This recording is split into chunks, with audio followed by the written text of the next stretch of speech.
একবার এক ছেলে তার বাবার কাছে এসে বলল, বাবা আমি বড় হয়ে কি করব বুঝতে পারতেছি না, জীবনটা খুব সাধারণ মনে হয়। তখন তার বাবা বলল, তোমার হাতে একটি পাথর দিলাম, তুমি এটি বাজারে নিয়ে যাও। কেউ দাম জিজ্ঞাসা করলে তুমি শুধু তোমার হাতের 2টি আঙ্গুল দেখাবে, তবে মনে রেখো তুমি এটা কখনো বিক্রি করবে না।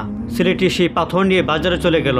তারপর একজন মহিলা এসে তাকে দাম জিজ্ঞাসা করলো, এই পাথরটির দাম কত? তখন ছেলেটি হাত তুলে তার 2 আঙ্গুলটি দেখালো। তখন মহিলাটি বলল, মাত্র $2, আমি এটা কিনে নিয়ে যাব। কিন্তু ছেলেটি পাথর বিক্রি না করে বাড়িতে চলে আসলো। তখন আবার তার বাবা বললেন, এখন তুমি এটা জাদুঘরে নিয়ে যাও। ছেলেটি তখন পাথর নিয়ে জাদুঘরে চলে গেল। সেখানে একজন কর্মকর্তা পাথরটির দাম জিজ্ঞাসা করলো। তখন ছেলেটি সেই আগের মতনই তার হাতের 2 আঙ্গুল দেখালো। তখন সেই কর্মকর্তা বলল, মাত্র $200, এটা আমি কিনে নিয়ে যাব।